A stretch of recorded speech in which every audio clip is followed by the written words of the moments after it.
baik itu secara bacaan, wasilah, dan juga ada kotak jalan juga semacam sebagaimana tenaga yang baik dan sebagainya, itu menjadikan wasilah atau tawasul buat kita mendekatkan diri kepada Allah Subhanahu wa Ta'ala. Karena memang tawasul itu adalah anjuran. Yaitu di dalam Al-Quran ada ayyuhalladzina amanu wabtaghu ilaihil wasilah, gitu ya. Tawasul ada tawasul adalah tawassala ya tawassalu tawassulan. Apa maksudnya? Tawasul itu adalah mencari atau berbuat sesuatu yang akan bisa mendekatkan diri kita kepada Allah, gitu.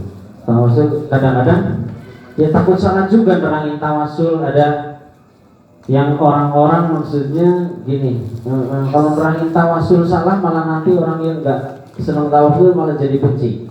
Ada yang tawasul gitu. Malah tahu tawasul juga ada orang Al-Quran yang perintah kok.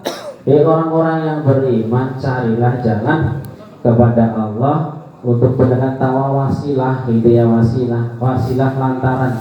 Bukan berarti gini, kalau pengen ketemu presiden ya lewat menteri dulu. Bukan begitu sebenarnya tawasul artinya. Jadi tawasul itu ada tawasul bidu'a, ada doa bitawasul, gitu. Dulu zaman Nabi masih hidup, tawasul ada juga tawasul yang memang menjadi pembicaraan, perdebatan bahasa kasarnya, gitu ya. Dulu waktu zaman Nabi masih hidup, waktu kekeringan, ibu-ibu datang, ya Rasul, doakan kami semuanya ya Rasul, udah lama kekeringan, gitu, supaya hujan. Kemudian Allah Rasul yang berdoa hujan, gitu. Itulah yang dimaksud tawasul doa. Tawasul sama doa beda lagi, doa dan tawasul, gitu. Doa dan tawasul. Contoh gini, ada lagi Rasul nggak di situ, cuma doanya inna kuna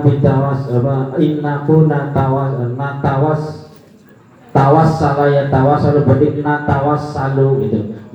Natawassalu ilaika bi nabiyina, ya Allah berikanlah kami hujan dengan lantaran nabimu, nabi kami, gitu. Maka turun hujan.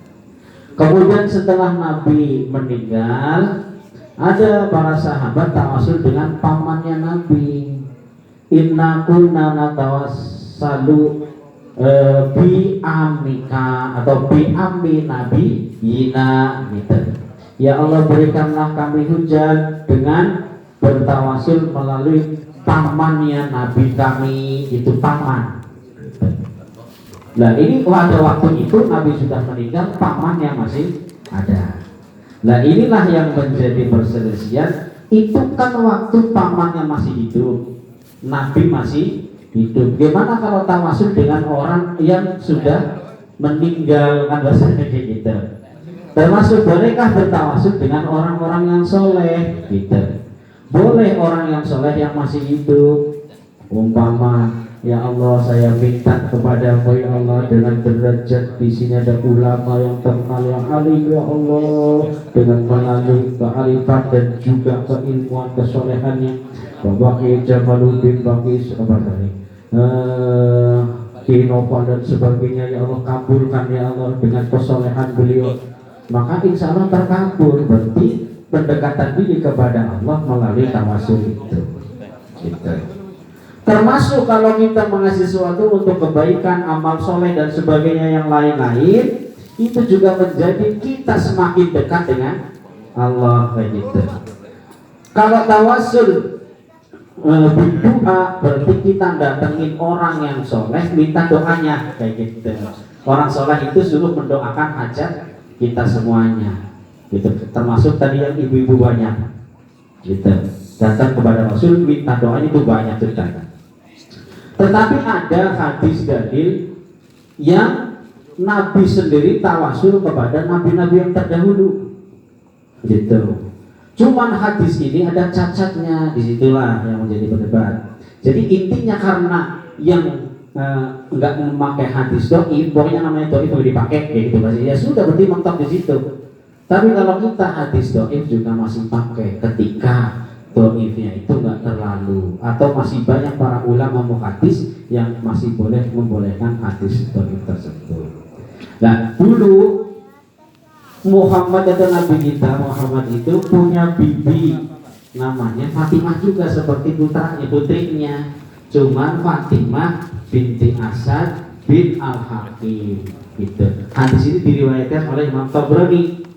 Saking cintanya kepada bibinya, beliau Nabi waktu meninggalnya bibinya tersebut, bahkan Nabi sendirilah yang ngangkat jenazahnya ke makam kuburannya. Beliau langsung turun ke kuburannya.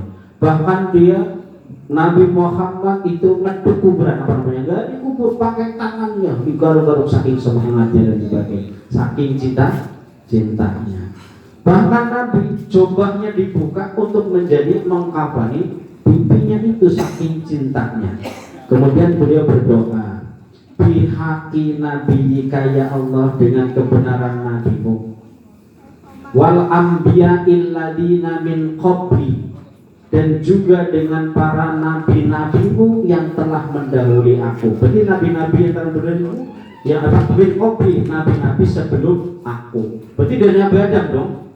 Nah, beliau sendiri memakai tawasul para nabi. Nah, hadis ini dipakai berarti kita tawasul dengan orang-orang soleh yang sudah meninggal. Oh, boleh. Nah ini makanya berarti antara boleh dan tidak mentoknya di pemakaian hadis dhaifnya itu, begitu. Kemudian gimana kalau tawasul dengan ucapan kalimat thayyibah yang mungkin dibaca subhanallah wa bihamdi subhanallahil adzim gitu ya. Itu kan ucapan yang ringan diucapkan tapi berat timbangan. Bahkan tasbih subhanallah walhamdulillah wala ilaha illallah wal akbar yang dibaca tasbih satu kali di dalam Sahih Muslim, syaratnya Imam lalu mengatakan mil'us samawati wa mil'ul ardi, itu pahalanya memenuhi langit dan memenuhi bumi sekali dibaca, gitu loh. Itu kan luar biasa. Maka dengan pahala-pahala itu, dengan amal-amal soleh atau dengan bacaan-bacaan Al-Quran. Kalau baca Quran itu amal soleh bukan sih? Amal soleh. Baca Quran walaupun Fatihah, Qul huwallahu nas, Falaq dan Yasin padahal itu satu huruf katanya kan dapat rahmat, bahkan dilipat gandakan jadi 10 rahmat kan, satu huruf. Ya bismillah sama Fatihah berapa huruf? Belum Yasin. Qul huwallahu satu kali, Qul huwallahu selesai 10 juz pahalanya itu ya.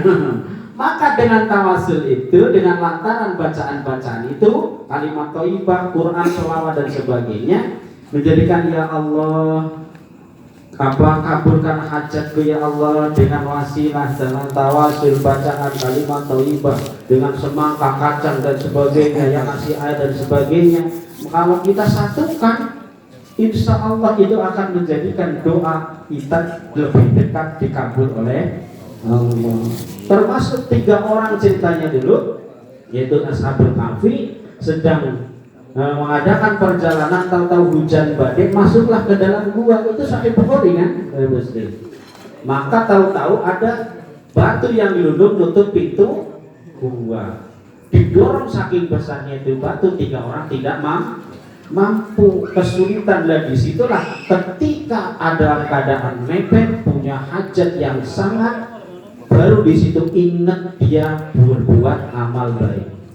Satunya berdoa, ya Allah, aku setiap pagi selalu memerah susu untuk ibu dan bapak saya sebelum saya kasihkan ke anak dan istri. Dikasihkan ke orang tua dulu, bahkan lagi tidur orang tuanya nggak bangun-bangun, suami istrinya udah kehausan, tetap nggak mau entar jatahnya bapak sama emak dulu. Ya Allah, kalau perbuatan ini adalah baik, ya Allah, kalau memang ini istiqomah setiap malam minggu, tahlilan, yasinan dan sebagainya, ya Allah, dalam keadaan mepet mungkin ya, ingat itu, kabulkan hajat kami. Ya Allah, keluarkan kami dari gua ini, bukalah pintu gua ini.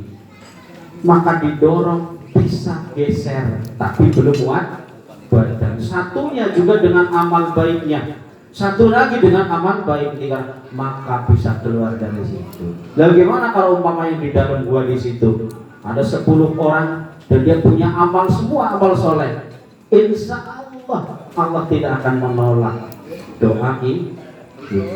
Makanya insya Allah Indonesia kuat selagi ada orang masih pikiran gitu ya. Jauh dari bala insya Allah kalau lagi selagi orang istiqomah, istighfar. Masih istiqomah, istighfar, menyadari kesalahan, minta ampun kepada Allah, gitu, insya Allah. Makanya gitu. Jadi apa yang kita lakukan sebenarnya tidak mungkin tidak ada manfaatnya, gitu ya. Tidak mungkin tidak ada manfaatnya, banyak sekali. Cuma yang kadang menjadi masalah adalah istiqomah, kemauan, kesempatan, dan juga kekuatan kekuatan niat ya, masya Allah. Ya Allah, kemauan dan juga kemampuan yang kadang-kadang itu menghalangi kita. Maunya minatnya bener tapi badannya sampai boro-boro turun dari ranjang dan nggak bisa jalan, sulit dengar la ilaha illallah, hatinya terus kepengen hadir. Ada kemauan tapi Allah nggak kasih kemampuan hadir sampai di sini. Dan mungkin sebaliknya juga, Allah kasih kemampuan tapi kemampuan kemauannya nggak ada. Dia mampu untuk jalan cuma ke sini, ke pasar Senen aja mampu, gitu bahasa dia ya.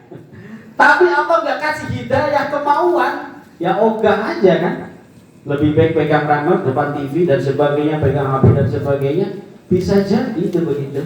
Ya Allah, disitulah mudah-mudahan Allah selalu memberikan hidayah kepada kita, memberikan ketakwaan dan juga penjagaan serta kecukupan. Itu yang menjadi doa Nabi.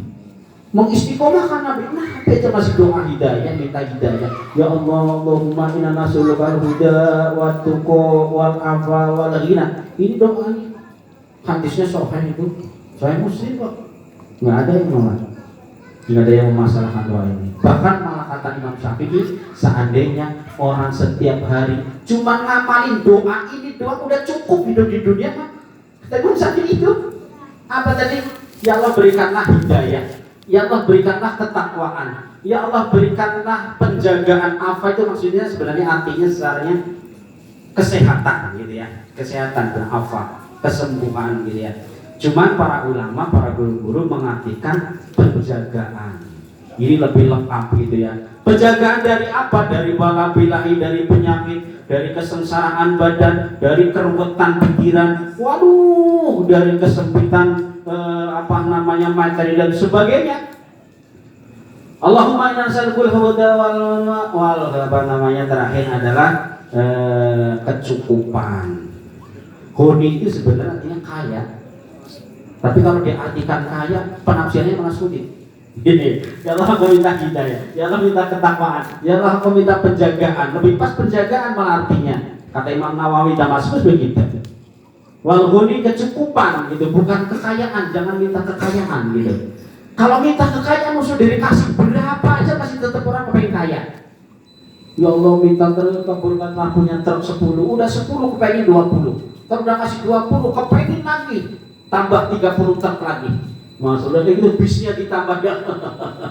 Itulah kekayaan. Ini kata guru-guru yang ini terangin. Makanya luar biasa. Makanya doa ini kalau sedang kita berkumpul dan sebagainya, baik itu sendirian, berkumpul di keluarga juga, jangan tinggalin doa ini. Benar ini, jangan tinggalin. Ini doa bisa dibaca di mana saja. Waktu sholat, waktu pikiran, waktu berteman umum apa saja. Doa ini jangan ditinggalin. Orang Imam Syafi'i jangan cukup 4 yang doa ini. Orang kalau hidup di dunia mah pengen apa lagi ya? Ya Allah, kekayaan ada, kesehatan berarti di situ sudah ada, ketakwaan ya memang puncaknya seorang hamba adalah takwa. Takwa, iman ya tadi kayak misalnya ya ayyuhalladzina amanu, hampir semua ayat itu ketika amanu dan takwa, iman dan takwa ini merendengnya begitu, gitu ya. Ada iman tapi kadang nggak disebutin takwanya. Berarti iman dulu baru derajat takwa.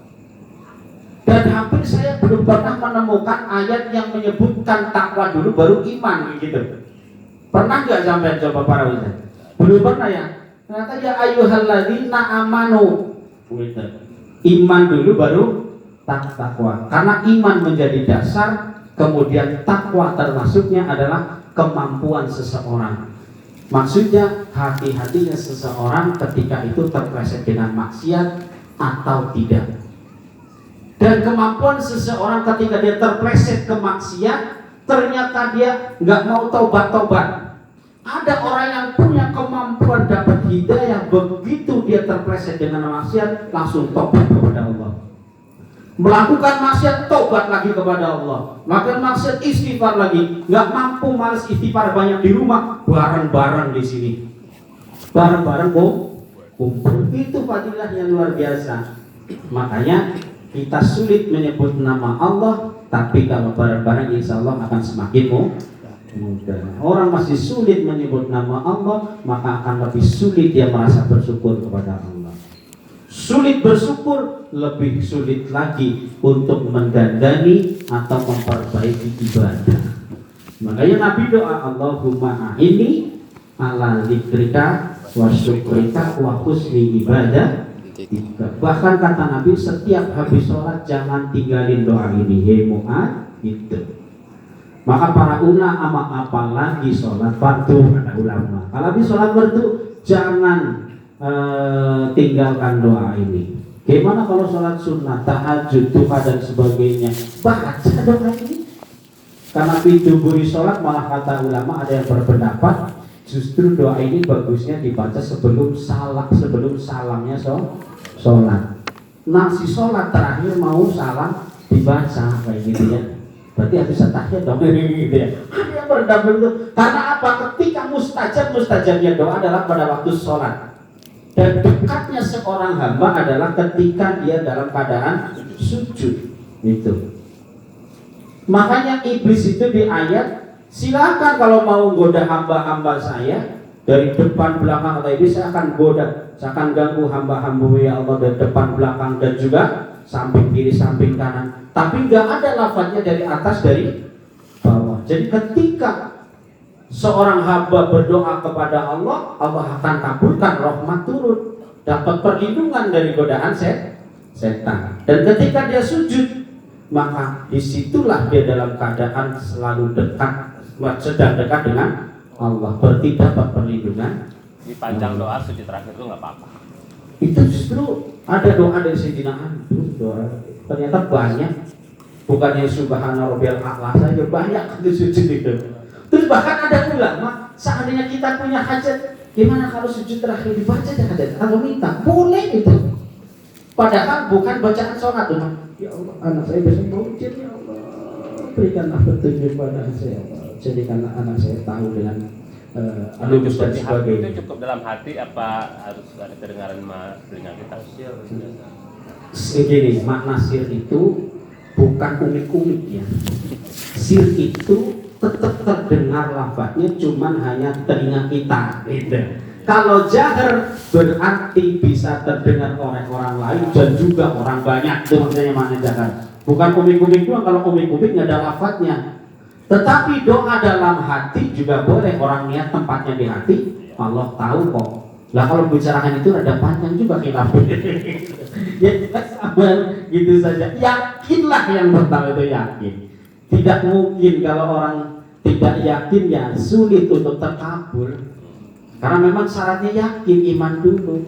Man amila sholihan min dzakarin wa unsa wa huwa mu'minun tu fa huwa mu'minun. Apa? Bagi siapa yang berbuat amal soleh, baik itu laki-laki ataupun perempuan, dan dia beriman, kata Allah kayak gitu di surat An-Nahl ayat 97. Kata Allah, fala nuhyiyannahu hayatan thayyibatan, pasti dia akan lebih baik kehidupannya, hayatan thayyibatan, hayatan hidup, ya hidup thayyibatan, baik. Berarti di sini ada fi'il mudhari', fala nuhyiyannahu, ada lamnya, lam amar, ada yang mengatakan nun tauhid, nunnya itu nun tauhid sakilah, tasjid, yakin, sungguh, begitu. Itu Al-Quran loh janji-janjinya. Nah kalau kita nggak percaya begitu, ya hancur, kufur kita bagaimana gitu ya. Maka di dalam bab zakat itu kehancuran ada 5 kejadian ketika menimpa salah satu kejadian itu, maka hanya bisa berlindung kepada Allah. Di bab zakat kemarin sudah ya. Yang pertama, ketika maksiat, perbuatan maksiat sudah terlihat mata jelas gitu ya, udah nggak ada orang rasa malu. Di halte ciuman cepak cepuk di halte buka apa itu kasus polisi tangkap polisi kan. halte mana, haltenya depan musola, ada depan SMK lagi kan, halte depan SMK. Ya Allah, pikiran orang nggak kurang waras, begitu tangkap di polisi waras, itu ditanya dia apa ngerti, tapi dia nggak tedeng aling-aling halte pinggir jalan raya loh. Dan kalau itu sudah terjadi sering dan udah dikatakan umum, wah udah biasa, teman masih muda, teman yang masih jangan.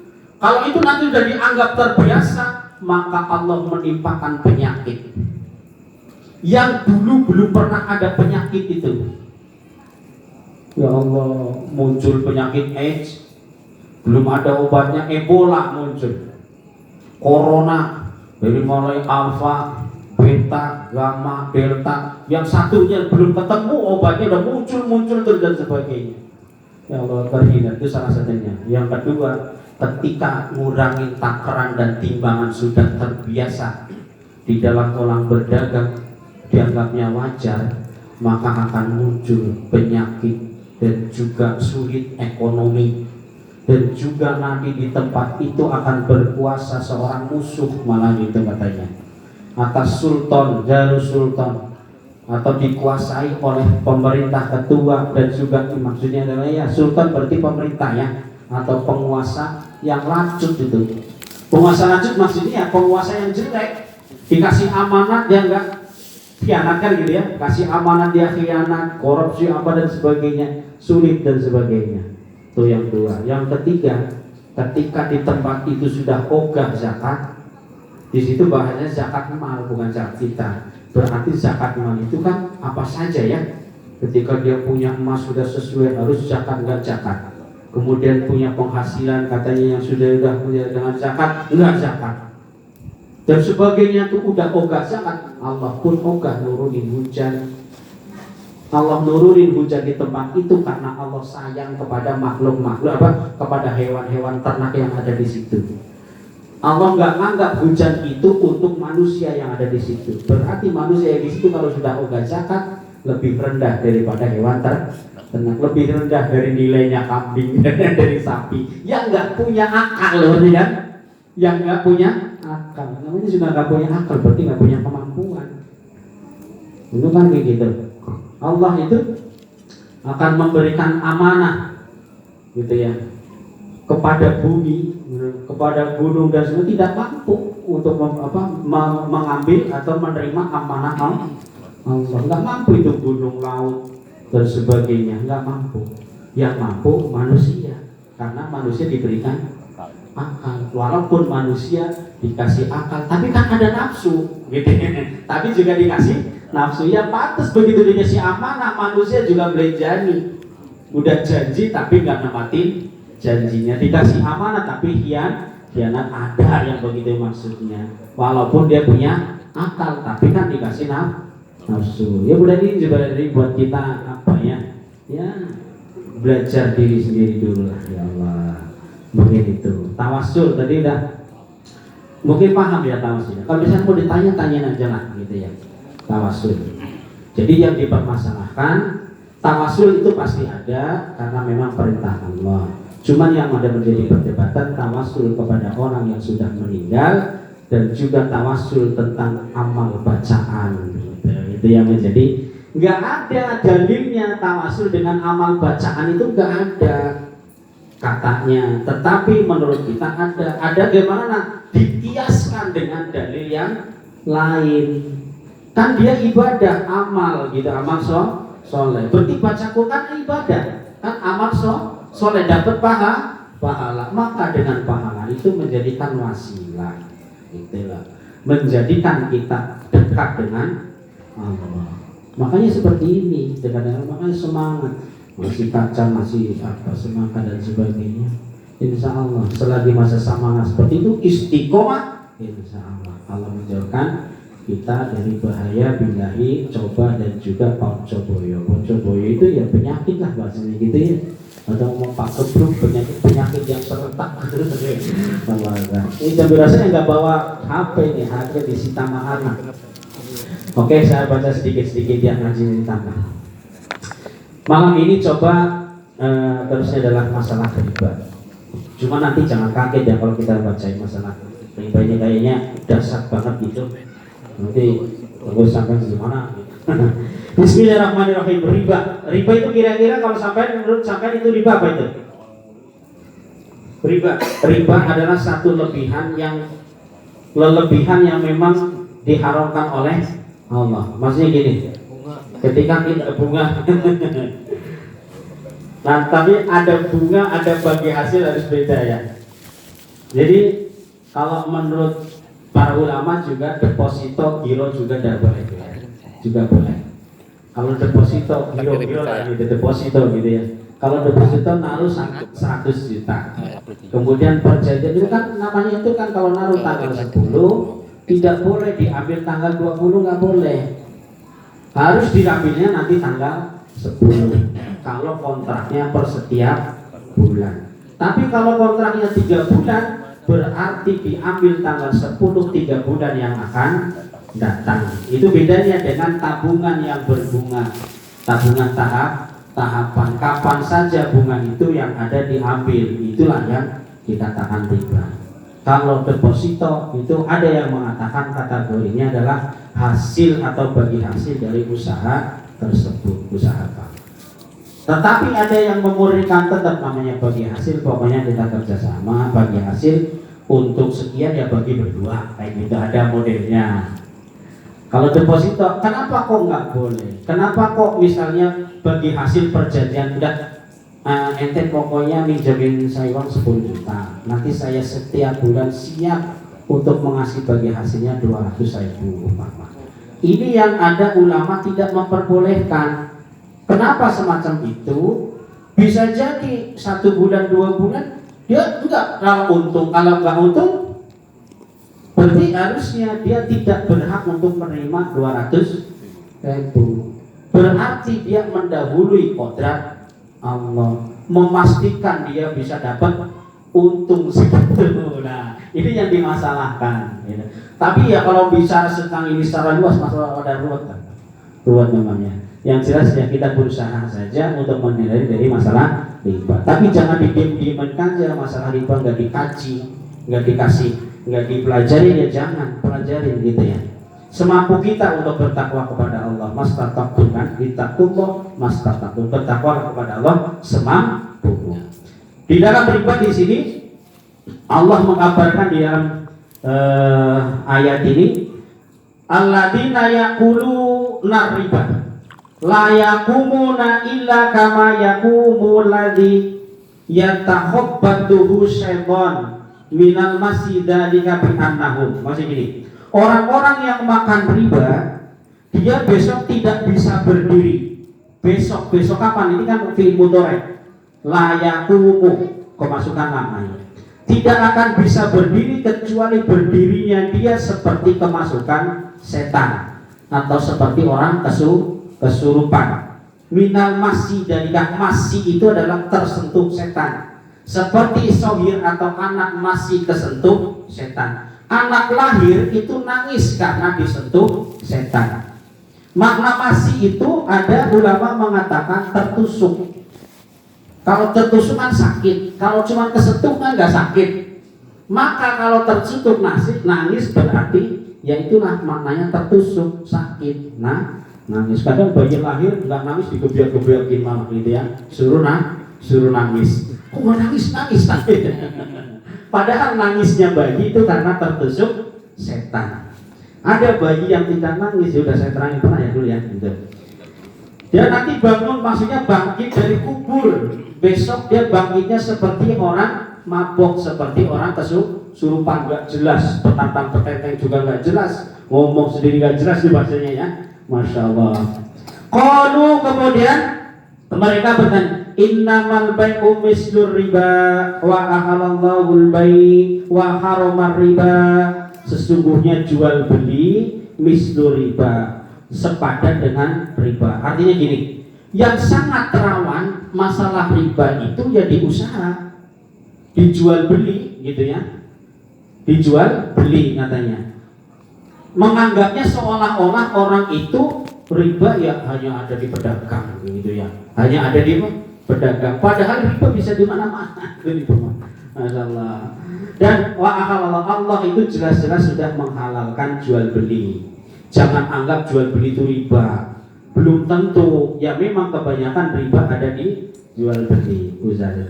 Wa harama riba, dan Allah sudah jelas mengharamkan riba. Faman ja'ahu mau'izatun min rabbih, dan bagi siapa yang datang mau'idoh hasanah, itu mau'idoh hasanah berarti kan tuturan bagus gitu ya, nasihat bagus. Kalau sudah ada nasihat datang kepadanya min rabbi, dari Allah, fantaha, ya maka seharusnya tinggalkan riba itu. Kalau ada orang yang melakukan riba kemudian dapat hidayah atau dia sudah dapat nasihat dari para guru, tinggalkan riba. Falahu masa falat, yang kemarin dia lakukan hal riba tinggalkan. Wa amruhu ilallah, dan perkaranya jangan takut. Aduh, ntar kalau saya nggak ini gimana ya tuh yang saya tinggalkan, saya dapat dari mana ini ya? Udah jangan takut. Wa amruhu ilallah, masalahnya pasrahin kepada Allah. Ini di Al-Quran kok dikata Allah gitu ya. Allah menyadari namanya juga manusia punya nafsu tadi, dia ambisi juga menikmati riba, tapi ketika sudah ada nasihat sampai kepadanya, tinggalkan riba itu. Ustaz, ya. Kan kalau kita jual beli itu kan mencari profit, keuntungan. Nah kalau riba itu tambahan, berapa batas yang diperbolehkan? Kemudian ada dalam ayat itu dikatakan antara minkum, udah janji, udah sama-sama suka gitu, udah setuju, apakah tetap dihitung? Makanya di dalam dagang ya jangan kategorikan itu mesti itu riba, ya jangan. Tambahan itu kan arti bahasa. Jadi pengertian ada arti bahasa, ada arti syar'i gitu. Tambahan ya nggak mesti tambahan itu riba. Lah kalau dia keuntungan berarti kan dari hasil usaha. Yang riba itu jual duit kayak gitu, duit dengan duit itu jelas ya. Tapi kalau jual barang dan itu barangnya memang sesuai syar'inya adalah diperbolehkan, halal dan sebagainya. Kalau haram berarti kan ngobar gitu ya gitu. Dan dalam makna syar'i dan ada akad jual beli, tambahan itu yang tadinya modal beli baju 50.000 dijual 70 kan ada tambahan 20.000.